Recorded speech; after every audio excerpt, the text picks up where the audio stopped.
So meron na namang isang Filipino player na itatry ang chances niya abroad. Mag-aaral na sa US si Kiefer Alas para sa last year niya sa high school, Layton Christian Academy sa Utah. Pero thinking beyond this, meron ba siyang international potential? Kaya niya bang makapasok sa NCAA sa US? Pag-usapan natin. Si Kiefer Alas, kapatid ni Kevin.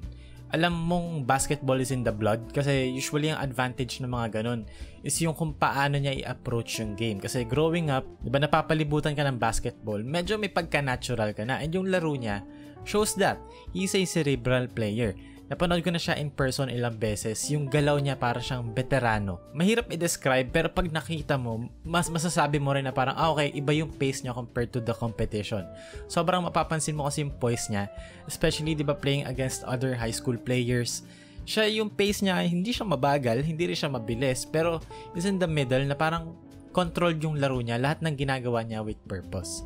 At ngayon, he's going to take that leap. Lilipad siya papunta sa US para i-level up pa yung laro niya even further. He's going to Utah sa Layton Christian Academy to pursue his dreams. Pero balikan muna natin yung previous season niya with LaSalle. Kung titignan mo yung mga numbers niya sa UAAP Juniors, he averaged 20 points, 11 rebounds, almost 5 assists, tapos 1 steal per game. Grabe yung mga numbers na yun if I'm going to be honest. Parang basically 20, 11, 5. Tapos may steal pa per game. Take note, guardia to Hindi lang siya basta guardia na, yung usual guard. Medyo may pagka all around yung laro niya. And he can score also. Though hindi lang siya basta scorer. Nakakatulong din siya sa rebounding, playmaking, kahit pa paano sa depensa. Now let's talk about what makes Kiefer stand out compared to his competition. Dito sa Pilipinas muna bago tayo sa international. Dito sa Pilipinas yung all-around game niya, advantage for him. Kasi bigger siya than the usual guard here in the Philippines.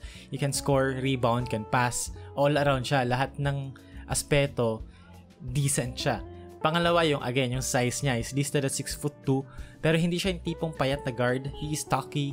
Kumbaga, he's bigger than the usual guard. That allows him to absorb contact better pag dumadrive siya sa basket. And also helps him to be a switchable guard. Kasi pwede siya mag-slide papunta sa tres dito sa Pilipinas. In terms of shooting, may shades.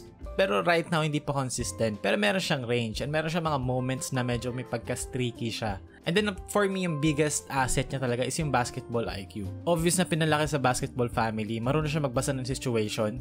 Hindi siya yung player na flashy. Pero effective lahat ng ginagawa niya. He knows how to play basketball the right way. And lahat ng yan overall makes a good solid guard. Pero syempre, hindi pa rin perfect. Pag international, iba na ang usapan. And that's okay. Kaya nga magde-develop siya muna ng isang taon before testing out his luck kung kaya niya ba mag-college level doon. Kasi sa Pilipinas, standout siya. Pero pagdating sa US, iba na yung level ng skills doon.